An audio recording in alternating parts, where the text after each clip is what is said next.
Pour ce match comptant pour la 5e journée de ces éliminatoires de la Coupe du Monde 2026, ce match qui les opposera au Burundi ce vendredi 21 mars 2025 à Meknès au Maroc, les éléphants de Côte d'Ivoire doivent-ils craindre l'équipe burundaise? Cette question a fait l'objet d'un débat sur le plateau de la 3 à l'émission L'heure des tchatcheurs.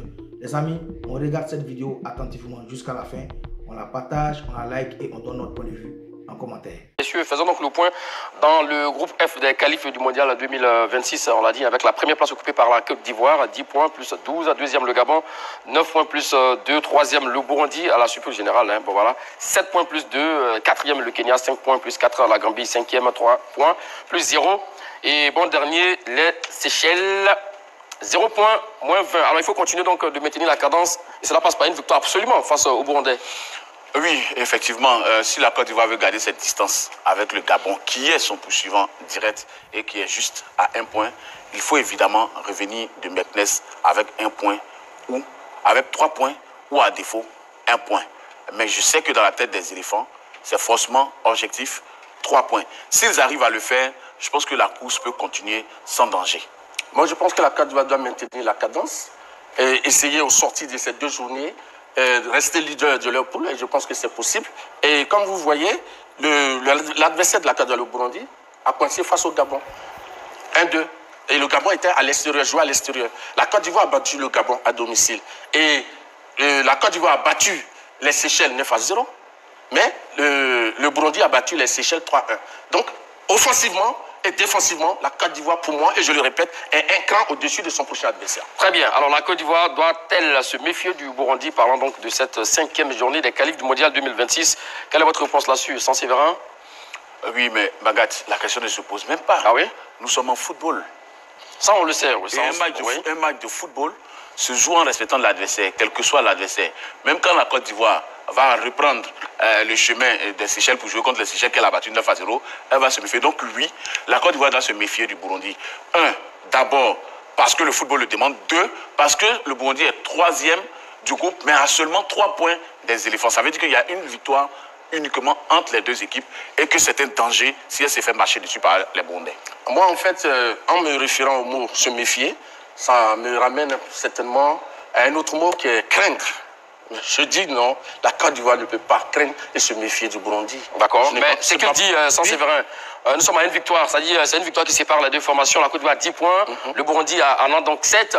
En cas de contre-performance face aux Burundais qui nous reçoivent donc au Maroc, ben, ils seront donc co-leaders, ça aussi également. Mais pourquoi est-ce que le Burundi qui a commencé, qui a 4 journées comme la Côte d'Ivoire, se retrouve à 7 points que la Côte d'Ivoire en a 10 et que c'est la Côte d'Ivoire qui doit craindre se méfier du Burundi? Pourquoi est-ce que c'est le Burundi qui ne doit pas se méfier de la Côte d'Ivoire? Moi, ce que je veux dire, ici, la Côte d'Ivoire ne peut pas ressentir de l'appréhension par rapport à ce tel adversaire. Ah oui? Mais, oui, comme il y a la glorieuse incertitude du football, et que tout peut arriver, et un plus petit peut gagner un plus grand. Oui, c'est pourquoi la Côte d'Ivoire doit respecter son adversaire. Mais pas les craindre, pas le méfier. Ou se méfier. Non, pas du tout. D'accord. Parce que les 2 équipes ne jouent pas ne boxent pas dans la même catégorie. La Côte d'Ivoire est un peu poids lourd, et puis le Burundi, c'est poids plume. Poids plume. Voilà. D'accord. Pour lui, les Burundais, bon voilà, les Irlandais du Burundi sont les poids plumes, la Côte d'Ivoire donc poids lourd. Super Walter, ça il a également. Et nous sommes leaders de la poule avec pas mal de goals à virage par rapport à la formation burundaise. Donc rien que sur ça, bon voilà, il n'y a pas de quoi se méfier de cette formation. Je suis déjà heureux qu'il se soit lui-même contredit. À quel niveau? En reconnaissant que même avec l'écart au niveau du classement FIFA, même avec l'écart dans l'histoire, dont 3 cannes pour les éléphants et 0 pour le Burundi, il faut quand même se méfier du Burundi. Mais si on se méfie du Burundi, c'est pas le monde à l'envers? Et c'est déjà non. Non, ça ne peut pas être le monde à l'envers, Magat. Vous savez, la forme du moment compte beaucoup dans un match de football. Et aujourd'hui, c'est le Burundi qui reçoit les éléphants au Maroc. Exactement. Le Maroc est comme leur base. Ils jouent à domicile. La Côte d'Ivoire est visiteuse. Donc à partir de là, il y a déjà une méfiance à avoir. Ça c'est un. Ils connaissent mieux l'environnement que les éléphants. Au classement FIFA, les éléphants sont devant. Dans le groupe, les éléphants sont devant. Mais le Burundi va jouer avec ses armes. Et c'est une équipe complète dans ses lignes. C'est une équipe compacte. Elle est capable de jouer bloc bas tout le match et de procéder par contre. Nous piquer ce petit on a vu ce que la Zambie a fait à Ndola.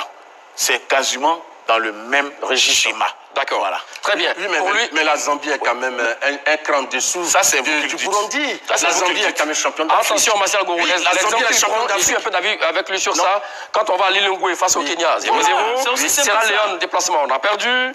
La Zambie, on a perdu. Seul face au Tchad, on a gagné au Cameroun. Mais la Côte d'Ivoire a gagné des matchs à l'extérieur. Sans mettre de respect au Tchad, c'est pas quand même les. La Côte d'Ivoire a gagné des matchs à l'extérieur. Oui, mais sur ça, sur ces dernières années. Je veux dire que ce n'est pas. Lui, il a parlé tout à l'heure de la forme. Il faut faire attention parce que selon lui, avant la forme, le Burundi joue sur un terrain qu'il connaît. Oui. Jouer sur un terrain qu'on connaît, ça a quel lien avec la forme? Et puis, la forme a quoi à voir avec l'environnement des matchs? Donc, c'est deux choses qui ne tiennent pas la route. Ici, je crois que là, au Maroc, il y a de bonnes infrastructures sportives. Et la Côte d'Ivoire est habituée à jouer sur des terrains de qualité. Et donc, il n'y a pas de raison que la Côte d'Ivoire ne puisse pas produire un jeu de qualité. Aujourd'hui, M. Emes Faye l'a dit clairement lors de sa conférence de presse d'avant-match qu'il a tiré les leçons des échecs face à la Sierra Leone et face à la Zambie, M. Maguette. Donc, des déplacements. Oui, donc naturellement, il y a des choses qui sont corrigées et donc la Côte d'Ivoire sera à même de battre ce Burundi-là. Et je pense que c'est un impératif. Alors, si la Côte d'Ivoire veut garder la tête de sa poule. Alors, Magat, vous savez, le Burundi, c'est une équipe qui est quand même réputée pour ses individualités. Quelques individualités qui peuvent quand même piquer.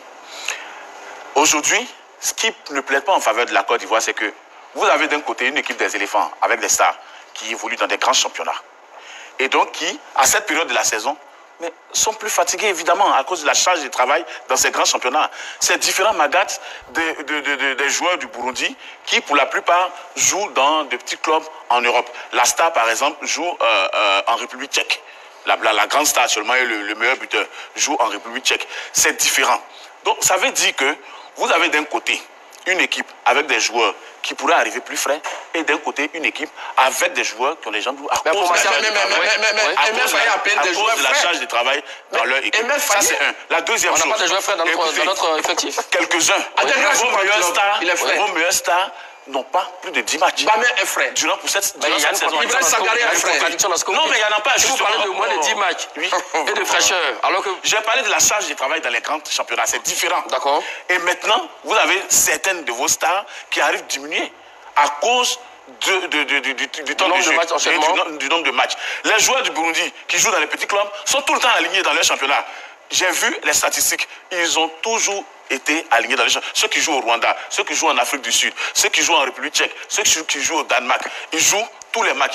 Donc, il y a un problème de conditions physiques. Vous avez vu le nombre de blessés chez les éléphants. Il n'y en a pas chez les Burundais. Donc, pour lui, les blessés de conditions physiques, il y a beaucoup de blessés chez nous et il a bien peur encore que... Bon, c'est ça, moi, je ne sais plus où il va. Tout à l'heure, il parlait de fraîcheur. Et que les Burundais vont arriver plus frais. Ouais. Maintenant, il dit que les Burundais, la majorité, ils jouent bien dans les clubs, ils jouent... Mais c'est la même chose. Maintenant, ce qu'il veut faire savoir, c'est que les Burundais ne sont pas dans des clubs UP. Donc, l'intensité, par exemple, dans le jeu, n'est pas pareil par rapport à nos joueurs qui sont obligés de... Donc, qui pourraient donner à 200-300%. Mais c'est tellement facile à comprendre. Mais ceux qui posaient toujours le problème, qui parlaient des temps de jeu, et que quand on n'a pas de l'intensité, on manque de rythme. Aujourd'hui, il remet en cause le mais justement, c'est ce que j'ai senti. Ce que je vais dire, je pense qu'il fait de la digression. Il ne comprend pas. Ce n'est pas bon.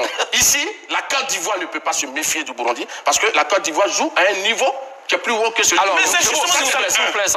Je donne mes éléments. Allons-y. De deux, la Côte d'Ivoire, le Burundi est faible par rapport à la Côte d'Ivoire. Regardez les statistiques. J'ai donné tout à l'heure les stats par rapport aux éliminatoires de la CAN. On prend aussi les statistiques au niveau des éliminatoires de la Coupe du Monde. La Côte d'Ivoire est vraiment au-dessus. On va les voir à l'instant, Marcel Gourou, avant de vous laisser continuer. Et la Côte d'Ivoire a un bon potentiel. Oui. La Côte d'Ivoire est tactiquement en place plus que l'équipe du Burundi. Ouais. Donc les mis dans l'autre, je ne sais pas. On verra bien en place dans le match qui arrive. On verra bien. Tactiquement, la Côte d'Ivoire a plus de joueurs. Vous êtes devin. Non, je ne suis pas devin. Regarde la qualité des joueurs. On a des joueurs qui sont plus ou moins polyvalents. Tactiquement, ça aide.